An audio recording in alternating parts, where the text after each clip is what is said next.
ಮನೋವಿಹಾರಿಣಿ.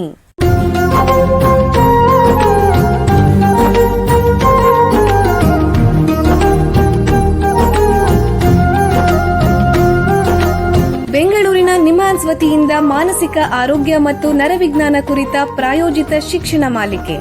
ಸಹಯೋಗ ಕರ್ನಾಟಕ ವಿಜ್ಞಾನ ಮತ್ತು ತಂತ್ರಜ್ಞಾನ ಅಕಾಡೆಮಿ, ವಿಜ್ಞಾನ ಮತ್ತು ತಂತ್ರಜ್ಞಾನ ಇಲಾಖೆ, ಕರ್ನಾಟಕ ಸರ್ಕಾರ. ಕೇಳಿ ಮಾನಸಿಕ ಆರೋಗ್ಯ ಮತ್ತು ನರವಿಜ್ಞಾನ ಕುರಿತ ಮಾಲಿಕೆ ಮನೋವಿಹಾರಿಣಿ. ನಮಸ್ಕಾರ ಶ್ರೋತೃಗಳೇ, ನಿಮಗೆಲ್ಲರಿಗೂ ಮನೋವಿಹಾರಣೆ ಶಿಕ್ಷಣ ಮಾಲಿಕೆ ಈ ಸಂಚಿಕೆಗೆ ಆತ್ಮೀಯ ಸ್ವಾಗತ. ಹಿಂದಿನ ಸಂಚಿಕೆಗಳಲ್ಲಿ ನ್ಯೂರಲಾಜಿಕಲ್ ಡಿಸಾರ್ಡರ್ಸ್ ಅಥವಾ ನರಮಂಡಲದ ಅಸ್ವಸ್ಥತೆಗಳು ಅಥವಾ ಕಾಯಿಲೆಗಳು, ಅದರಲ್ಲೂ ಮುಖ್ಯವಾಗಿ ಸ್ಟ್ರೋಕ್ ಅಥವಾ ಪಾರ್ಶ್ವವಾಯು ಬಗ್ಗೆ ಸಾಕಷ್ಟು ಮಾಹಿತಿ ತಿಳ್ಕೊಂಡಿದ್ದೀವಿ. ಈಗ ಅದನ್ನೇ ಮುಂದುವರಿಸ್ತಾ ಈ ಸ್ಟ್ರೋಕ್ ವಿಷಯದಲ್ಲಿ ರಿಹ್ಯಾಬಿಲಿಟೇಷನ್ ಅಥವಾ ಪುನರ್ವಸತಿ ಬಗ್ಗೆ ತಿಳ್ಕೊಳ್ಳೋಣ.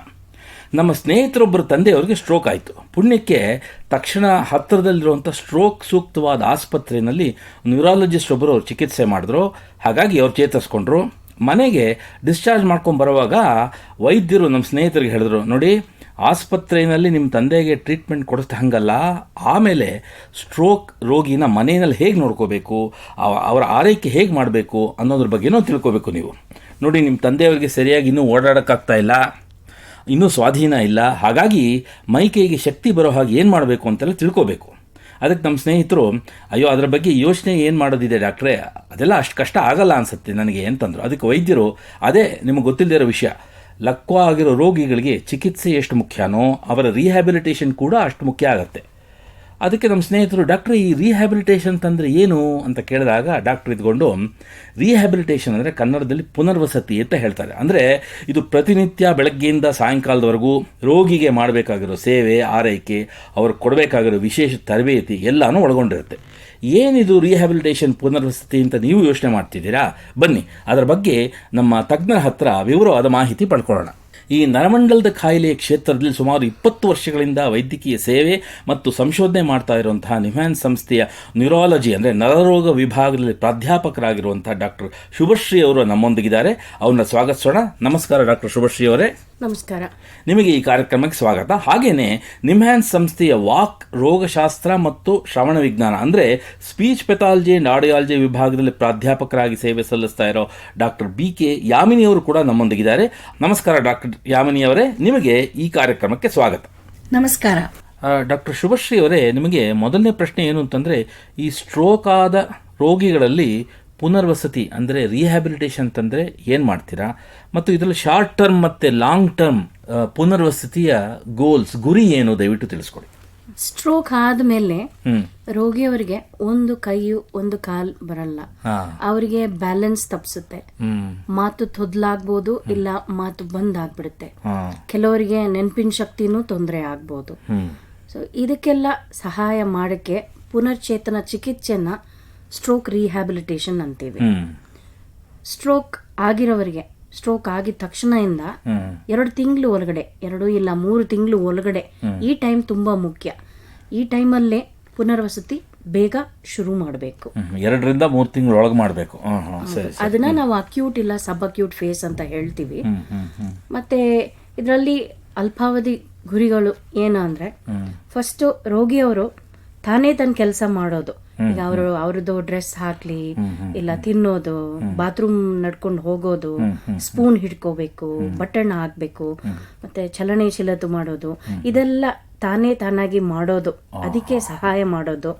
ಮತ್ತೆ ಬೇರೆ ತೊಂದರೆಗಳು, ಕಾಂಪ್ಲಿಕೇಶನ್ಸ್, ಸ್ಟ್ರೋಕ್ ಇಂದ ಆಗಿರೋ ಕಾಂಪ್ಲಿಕೇಶನ್ಸ್, ಈಗ ಲಂಗ್ ಇನ್ಫೆಕ್ಷನ್ ಇರ್ಬೋದು, ನಿಮೋನಿಯಾ, ಇಲ್ಲ ಕಾಲಲ್ಲಿ ರಕ್ತ ಹೆಪ್ ಕಟ್ಕೊಳ್ಳೋದು, ಡೀಪ್ ವೇನ್ ಥ್ರಾಂಬೋಸಿಸ್, ಇಲ್ಲ ಒಂದೇ ಜಾಗದಲ್ಲಿ ಮಲ್ಗಿ ಅವರಿಗೆ ಬೆನ್ನಲ್ಲಿ ಹುಣ್ಣಾಗೋದು, ಪ್ರೆಷರ್ ಸೋರ್ಸು, ಇದೆಲ್ಲ ಬಂದಿಲ್ಲ ಅದು ನೋಡ್ಕೊಳ್ಳೋದು ಹೇಗೆ ಅಂತ. ಮತ್ತೆ ರೇಂಜ್ ಆಫ್ ಮೋಷನ್ಸ್, ಇಲ್ಲಾದ್ರೆ ಕಾರ್ಯ ಆಧಾರಿತ ವ್ಯಾಯಾಮನ, ಅಂದ್ರೆ ಟಾಸ್ಕ್ ಓರಿಯೆಂಟೆಡ್ ಎಕ್ಸಸೈಸಸ್, ಇದ್ರ ಮೂಲವಾಗಿ ದಿನನಿತ್ಯ ಚಟುವಟಿಕೆ ಅವ್ರು ಮಾಡೋದಕ್ಕೆ ಸಹಾಯ ಮಾಡೋದು. ಇದೆಲ್ಲ ನಾವು ಶಾರ್ಟ್ ಟರ್ಮ್ ಗೋಲ್ಸ್ ಅಂತ ಹೇಳ್ತೀವಿ. ಅಂದರೆ ಒಟ್ಟಲ್ಲಿ ಅವರು ಸ್ವತಂತ್ರವಾಗಿ ಜೀವನ ಮಾಡೋಕ್ಕೆ ಏನೇನು ಮಾಡ್ಬೋದು, ದಿನನಿತ್ಯದ ಕೆಲಸಗಳನ್ನು ಮಾಡೋಕ್ಕೆ ಏನೇನು ಮಾಡ್ಬೋದು, ಅದು ಸಹಾಯ ಮಾಡೋದು ಅಲ್ಪಾವಧಿ ಅಂದರೆ ಶಾರ್ಟ್ ಟರ್ಮ್ ಗೋಲ್ಸ್ ಅಂತ ಹೇಳ್ತೀರಾ ರಿಹ್ಯಾಬಿಲಿಟೇಷನ್. ಸರಿ. ಹೌದು. ಅದು ಬಿಟ್ಟು ಅವ್ರದ್ದು BP, ಶುಗರು ಅದೆಲ್ಲ ಕಂಟ್ರೋಲ್ ಅಲ್ಲಿ ಇಟ್ಕೊಂಡು ಮತ್ತೆ ಅವ್ರದ್ದು ದೇಹ ಮತ್ತೆ ಮಾನಸಿಕ ಆರೋಗ್ಯ ಅದು ನೋಡ್ಕೊಂಡು ಅದೆಲ್ಲ ನೋಡ್ಕೊಳ್ಳೋದನ್ನೇ ಈ ಶಾರ್ಟ್ ಟರ್ಮ್ ಗೋಲ್ಸ್ ಅಂತ ಬರುತ್ತೆ. ಮತ್ತೆ ದೀರ್ಘಾವಧಿ ಗುರಿಗಳು ಇದು ದಿನನಿತ್ಯ ಚಟುವಟಿಕೆ ಬಿಟ್ಟು ಮತ್ತೆ ನರಮಂಡಲನಲ್ಲಿ ಈ ಸ್ಟ್ರೋಕ್ಗೋಸ್ಕರ ಕಳೆದೋಗಿರೋ ಏನನ್ನು ಕಾರ್ಯವನ್ನು ಪುನಃ ಸ್ಥಾಪಿಸಲು ಮತ್ತೆ ಜೀವನವನ್ನು ಉತ್ತಮಗೊಳಿಸಲು ಸ್ವತಂತ್ರವಾಗಿ ಜೀವನ ನಡೆಸೋದು, ಇದಕ್ಕೆಲ್ಲ ಸಹಾಯ ಮಾಡೋದು. ಮತ್ತೆ ಬೇರೆ ಕಾಂಪ್ಲಿಕೇಶನ್ಸ್, ಈಗ ಯೂಸ್ ಮಾಡಿಲ್ಲ ಆದ್ರೆ ಒಂದು ಕೈ ಕಾಲು ಚಿಕ್ಕದಾಗ್ಬೋದು, ಸಣ್ಣ ಆಗ್ಬೋದು, ಇಲ್ಲ ಬಿಗಿ ಹಾಕೋಬಹುದು, ಕಾಂಟ್ರಾಕ್ಚರ್ಸ್ ಅಂತ ಹಾಕ್ಬೋದು. ಇದೆಲ್ಲ ಇಂದ ತಪ್ಪಿಸೋದು ಹೆಂಗೆ ಅಂತ ಹೇಳ್ಕೊಡೋದು. ಅದು ಬಿಟ್ಟು ಅವರು ಸಾಮಾಜಿಕ ಜೀವನದಲ್ಲಿ ತೊಡಗಿಸಿಕೊಳ್ಳೋದು. ಮತ್ತೆ ರೋಗಿಯವರು ಅವರು ಮತ್ತೆ ಅವರು ಕುಟುಂಬಕ್ಕೆ ಮಾಹಿತಿ ಕೊಡೋದು. ಅಂದ್ರೆ ಅವ್ರು ಎಜುಕೇಶನ್ ಮಾಡ್ತೀರಾ, ಅಂದ್ರೆ ಅವ್ರ ಸುತ್ತಮುತ್ತಲಿರೋರು ಅವ್ರನ್ನ ಹೇಗ್ ನೋಡ್ಕೋಬೇಕು ಅದೆಲ್ಲಾನು ಬೇಕಾಗತ್ತೆ. ಹೌದು, ಅವರು ಟ್ಯಾಬ್ಲೆಟ್ಸ್ ತಗೋಬೇಕು, ಕರೆಕ್ಟ್ ಆಗಿ ಎಲ್ಲ ಕಾಂಪ್ಲೈನ್ಸ್ ಇರಬೇಕು, ಮತ್ತೆ ತಿರ್ಗಾ ಸ್ಟ್ರೋಕ್ ಇಲ್ಲ ಅದು ನೋಡ್ಕೋಬೇಕು. ಇದೆಲ್ಲಾನು ಮುಖ್ಯ ಆಗುತ್ತೆ. ಅದು ಬಿಟ್ರೆ ಈಗ ಹೊಸ ಟೆಕ್ನಾಲಜೀಸ್ ಎಲ್ಲ ಬಂದಿದೆ. Assisted technology, wearables, virtual reality, robotic rehabilitation ಅಂತ ತುಂಬಾ ಅಡ್ವಾನ್ಸ್ಡ್ ಟೆಕ್ನಾಲಜಿ ಎಲ್ಲಾನು ಬಂದಿದೆ. ಆ ತರ ಪುನರ್ವಸತಿಗಳಿಗೆ ಅಡ್ಜಸ್ಟ್ ಮಾಡ್ಕೊಳ್ಳೋದು ಹೇಗೆ ಅಂತ. ಮತ್ತೆ ಒಂದು ಕೈ ಮಾತ್ರ ಅವ್ರಿಗೆ ಬರುತ್ತೆ, ಒಂದು ಕೈ ಕೆಲಸ ಮಾಡಲ್ಲ. ಸೊ ಒನ್ ಹ್ಯಾಂಡ್ ಅಲ್ಲಿ ಏನೇನ್ ಮಾಡಕ್ಕಾಗುತ್ತೆ ಅಂತೆಲ್ಲ ತಿಳಿಸ್ಕೊಡೋದು. ಸೊ ಇದೆಲ್ಲ ಲಾಂಗ್ ಟರ್ಮ್ ಗೋಲ್ಸ್ ಅಲ್ಲಿ ಬರುತ್ತೆ. ಅಂದರೆ ಒಟ್ಟಿನಲ್ಲಿ ಪುನರ್ವಸತಿಯನ್ನು ಅಷ್ಟು ಸ್ಟ್ರೈಟ್ ಫಾರ್ವರ್ಡ್, ಅಷ್ಟು ಸರಳವಾಗಿಲ್ಲ. ಎಷ್ಟೊಂದು ಆಯಾಮಗಳಿದೆ. ಅದರಲ್ಲಿ ಅಲ್ಪಾವಧಿಯಲ್ಲಿ ನಾವೇನು ಮಾಡ್ಬೋದು, ದೀರ್ಘಾವಧಿಯಲ್ಲಿ ಏನೇನು ಮಾಡ್ಬೋದು, ಈ ಪುನರ್ವಸತಿ ಗುರಿಗಳೇನು ಅಂತ ಚೆನ್ನಾಗಿ ಹೇಳಿದ್ದೀರಾ. ಈಗ ಒಂದು ಸಣ್ಣ ವಿರಾಮ ತಗೋಣ. ನಂತರ ಸ್ಟ್ರೋಕ್ ಅಥವಾ ಪಾರ್ಶ್ವವಾಯುವಿನಲ್ಲಿ ಪುನರ್ವಸತಿ ಬಗ್ಗೆ ಹೆಚ್ಚಿನ ಚರ್ಚೆನ ಮುಂದುವರಿಸೋಣ. ಬೆಂಗಳೂರಿನ ನಿಮ್ಹಾನ್ಸ್ ಮಾನಸಿಕ ಆರೋಗ್ಯ ಮತ್ತು ನರವಿಜ್ಞಾನ ಕ್ಷೇತ್ರದಲ್ಲಿ ಹೆಸರುವಾಸಿ. ಶ್ರೇಷ್ಠ ಗುಣಮಟ್ಟದ ಔಷಧೋಪಚಾರ, ಸಂಶೋಧನೆ ಮತ್ತು ತರಬೇತಿ ಇವೇ ನಿಮ್ಹಾನ್ಸ್ನ ಪ್ರಮುಖ ಧ್ಯೇಯಗಳು. ದೇಶದ ವಿವಿಧ ಭಾಗಗಳಿಂದ ಬರುವ ಲಕ್ಷಾಂತರ ಜನರಿಗೆ ಚಿಕಿತ್ಸೆ ನೀಡುವ ನಿಮ್ಹಾನ್ಸ್ಗೆ ರಾಷ್ಟ್ರೀಯ ಪ್ರಾಮುಖ್ಯತಾ ಸಂಸ್ಥೆ ಎಂಬ ಗೌರವ. ಚಿಕಿತ್ಸೆ ಮತ್ತು ವೈದ್ಯಕೀಯ ಸೇವೆಗಳ ಜೊತೆಯಲ್ಲಿ ನರರೋಗ ಮತ್ತು ಮನೋವೈದ್ಯಕೀಯ ಪುನರ್ವಸತಿ ಸೇವೆಗಳು, ಸಮುದಾಯ ಮಟ್ಟದ ಆರೋಗ್ಯ ಕಾರ್ಯಕ್ರಮಗಳನ್ನು ನಡೆಸುವುದು ಹಾಗೂ ಜನಜಾಗೃತಿ ಮೂಡಿಸುವ ಕೆಲಸಗಳಲ್ಲಿ ಸಕ್ರಿಯವಾಗಿದೆ ನಿಮ್ಹಾನ್ಸ್. ಈ ನಿಟ್ಟಿನಲ್ಲಿ ಆಕಾಶವಾಣಿಯ ಶ್ರೋತೃಗಳಿಗೆ ನರಮಂಡಲ ಮತ್ತು ಮಾನಸಿಕ ಆರೋಗ್ಯದ ಬಗ್ಗೆ ಉಪಯುಕ್ತ ಮಾಹಿತಿ ನೀಡುವುದೇ ಕರ್ನಾಟಕ ವಿಜ್ಞಾನ ಮತ್ತು ತಂತ್ರಜ್ಞಾನ ಅಕಾಡೆಮಿಯ ಸಹಯೋಗದೊಂದಿಗೆ ಮೂಡಿಬರುತ್ತಿರುವ ಈ ಮನೋವಿಹಾರಿಣಿ ಶಿಕ್ಷಣ ಮಾಲಿಕೆಯ ಮೂಲ ಉದ್ದೇಶ. ವಿರಾಮದ ನಂತರ ಮನೋವಿಹಾರಣಿಯ ಈ ಸಂಚಿಕೆಗೆ ನಿಮಗೆಲ್ಲರಿಗೂ ಮತ್ತೊಮ್ಮೆ ಸ್ವಾಗತ. ವಿರಾಮಕ್ಕೆ ಮುಂಚೆ ಸ್ಟ್ರೋಕ್ ಅಥವಾ ಪಾರ್ಶ್ವವಾಯು ರೋಗಿಗಳಲ್ಲಿ ಪುನರ್ವಸತಿ ಬಗ್ಗೆ ನಿಮ್ಹಾನ್ಸ್ನ ತಜ್ಞರಾದ ಡಾಕ್ಟರ್ ಶುಭಶ್ರೀ ಅವರ ಹತ್ರ ಮಾತಾಡ್ತಾ ಇದ್ವಿ. ಈ ಚರ್ಚೆನ ಈಗ ಮುಂದುವರಿಸೋಣ. ಡಾಕ್ಟ್ರೇ, ಸ್ಟ್ರೋಕ್ ರೋಗಿಗಳಲ್ಲಿ ಪುನರ್ವಸತಿ ಮಾಡೋಕ್ಕೆ ಯಾವ್ಯಾವ ಚಿಕಿತ್ಸೆಯನ್ನು ನೀವು ಉಪಯೋಗಿಸ್ತೀರಾ, ದಯವಿಟ್ಟು ತಿಳಿಸ್ಕೊಡಿ. ಈಗ ಸ್ಟ್ರೋಕ್ ರಿಹ್ಯಾಬಿಲಿಟೇಷನ್ಗೆ ಮಲ್ಟಿ ಡಿಸಿಪ್ಲಿನರಿ ಟೀಮ್, ಒಂದು ವಿಶೇಷ ಟೀಮ್ ಇರುತ್ತೆ. ಅದರಲ್ಲಿ ನ್ಯೂರಾಲಜಿಸ್ಟ್ ಮತ್ತೆ ಸೈಕ್ಯಾಟ್ರಿಸ್ಟ್, ಡಾಕ್ಟರ್ಸ್ ಬಿಟ್ಟು ಫಿಸಿಯೋಥೆರಪಿಸ್ಟ್, ಆಕ್ಯುಪೇಷನಲ್ ಥೆರಪಿಸ್ಟ್, ಮತ್ತೆ ಸೈಕಾಲಜಿಸ್ಟ್, ಕಾಗ್ನಿಟಿವ್ ರಿಹ್ಯಾಬಿಲಿಟೇಷನ್ ಎಕ್ಸ್ಪರ್ಟ್ಸ್, ಮತ್ತೆ ಸ್ಪೀಚ್ ಅಂಡ್ ಲ್ಯಾಂಗ್ವೇಜ್ ಥೆರಪಿಸ್ಟ್, ಇವರೆಲ್ಲರೂ ಇರುತ್ತಾರೆ ಆ ವಿಶೇಷ ಟೀಮ್ ಅಲ್ಲಿ. ಆದ್ರೆ ಫಿಸಿಯೋಥೆರಪಿಸ್ಟ್ ಅದರ ವ್ಯಾಯಾಮ ಮಾಡೋದು, ರೇಂಜ್ ಆಫ್ ಮೋಷನ್, ಎಕ್ಸಸೈಸ್, ಚಲನೆ ಮಾಡೋದು, ಇದೆಲ್ಲ ಹೆಲ್ಪ್ ಮಾಡೋದಕ್ಕೆ ಫಿಸಿಯೋಥೆರಪಿಸ್ಟ್ ಅವರು ಮಾಡ್ತಾರೆ. ಆಕ್ಯುಪೇಷನ್ ಥೆರಪಿಸ್ಟ್ ಅಂತಿರೋರು ದಿನನಿತ್ಯ ಕೆಲಸ, ಹೇಗೆ ಒಂದು ಸ್ಪೂನ್ ಇಟ್ಕೊಳ್ಳೋದು, ಹೇಗೆ ನಡೆಯೋದು, ಟಾಯ್ಲೆಟ್ಗೆ ಹೆಂಗ್ ಹೋಗೋದು ಅಂತ ದಿನನಿತ್ಯ ಕೆಲಸಕ್ಕೆ ಇಂಪ್ರೂವ್ ಮಾಡೋದಕ್ಕೆ ಹೆಲ್ಪ್ ಮಾಡೋದಕ್ಕೆ ಅವರು ಆಕ್ಯುಪೇಷನಲ್ ಥೆರಪಿಸ್ಟ್ ಇರುತ್ತಾರೆ. ಮತ್ತೆ ಕಾಗ್ನಿಟಿವ್ ರಿಹ್ಯಾಬಿಲಿಟೇಷನ್ ಎಕ್ಸ್ಪರ್ಟ್ಸ್, ನೆನಪಿನ ಶಕ್ತಿ ಹೇಗೆ ಇಂಪ್ರೂವ್ ಮಾಡೋದು, ಗಮನಿಸಿ ಹೆಂಗ್ ಮಾಡೋದು, ಲೆಕ್ಕ ಹೆಂಗ್ ಮಾಡೋದು, ಅದೆಲ್ಲ ಇಂಪ್ರೂವ್ ಮಾಡೋಕ್ಕೆ ಸಹಾಯ ಮಾಡೋದಕ್ಕೆ ಕಾಗ್ನಿಟಿವ್ ರಿಹ್ಯಾಬಿಲಿಟೇಷನ್ ಟೀಮ್ ಇರುತ್ತಾರೆ. ಮತ್ತೆ ಸೈಕಾಲಜಿಸ್ಟ್, ಮಾನಸಿಕ ತೊಂದರೆ ಇಲ್ಲ ಎಮೋಷನಲ್ ತೊಂದರೆ ಇರೋದಕ್ಕೆ ಸಪೋರ್ಟ್ಗೆ ಸೈಕಾಲಜಿಸ್ಟ್ ಇರುತ್ತಾರೆ. ಮತ್ತೆ ಮಾತು ತೊಂದರೆ, ಮಾತು ತೊದಲಾಗೋದು ಇಲ್ಲ ಮಾತು ಬಂದಾಗಿರೋದು, ಅದು ಹೇಗೆ ತಿರ್ಗಾ ಇಂಪ್ರೂವ್ ಮಾಡೋದು, ಅದಕ್ಕೆ ಸ್ಪೀಚ್ ಅಂಡ್ ಲ್ಯಾಂಗ್ವೇಜ್ ಥೆರಪಿಸ್ಟ್ ಇರುತ್ತಾರೆ. ಸೊ ಇವರೆಲ್ಲ ಇರೋ ವಿಶೇಷ ಟೀಮ್ನ, ಮಲ್ಟಿ ಡಿಸಿಪ್ಲಿನರಿ ಟೀಮ್ನ ನಾವು ಸ್ಟ್ರೋಕ್ ರಿಹ್ಯಾಬಿಲಿಟೇಷನ್ ಟೀಮ್ ಅಂತ ಹೇಳ್ತೀವಿ. ಮುಂದಿನ ಪ್ರಶ್ನೆ ಡಾಕ್ಟರ್ ಯಾಮಿನಿ ಅವರಿಗೆ. ಡಾಕ್ಟ್ರೇ, ಈ ಮಿದುಳಲ್ಲಿ ಸ್ಟ್ರೋಕ್ ಆದಾಗ ಮಾತು ಮತ್ತು ಭಾಷೆಗಳ ಸಾಮರ್ಥ್ಯಗಳ ಮೇಲೆ ಯಾವ ರೀತಿ ಪರಿಣಾಮ ಬೀರುತ್ತೆ, ದಯವಿಟ್ಟು ತಿಳಿಸ್ಕೊಡಿ. ಸ್ಟ್ರೋಕ್ ಆದಾಗ ಕೆಲವು ಜಾಗಕ್ಕೆ ಮಿದುಳಲ್ಲಿ ರಕ್ತ ಸಂಚಾರ ಇಲ್ಲದೆ ಇರ್ಬೋದು ಅಥವಾ ರಕ್ತಸ್ರಾವ ಆಗಿರ್ಬೋದು. ಸೊ ಈ ಜಾಗ ಸ್ಪೆಸಿಫಿಕ್ ಆಗಿ ಈ ಮಾತು ಮತ್ತು ಭಾಷೆಗಿರ್ಬೋದು. ಸೊ ಹಾಗಾಗಿ ನಮಗೆ ತೊಂದರೆಗಳು ಕಾಣುತ್ತೆ. ಸೊ ಇದು ಕೆಲವು ಏರಿಯಾ ಅಂತಂದ್ರೆ ನಾವು ಭಾಷೆಗೆ ಅಂದ್ರೆ ಬ್ರೋಕಾಸ್ ಏರಿಯಾ ಅಂತ ಹೇಳ್ತೀವಿ, ವರ್ನಿಕೇಸ್ ಅಂತೀವಿ, ಆಂಗ್ಯುಲರ್ ಗೈರಸ್, ಆಮೇಲೆ ಸೂಪ್ರಮಾರ್ಜಿನಲ್ ಗೈರಸ್ ಅಂತೀವಿ, ಎಕ್ಸ್ನರ್ ಸೆಂಟರ್ ಹೇಳ್ತೀವಿ. ಇದು ಯಾವುದೇ ಒಂದು ನಮಗೆ ಸಂವಹನ ಕ್ರಿಯೆಗೆ ಬೇಕಾಗತ್ತೆ.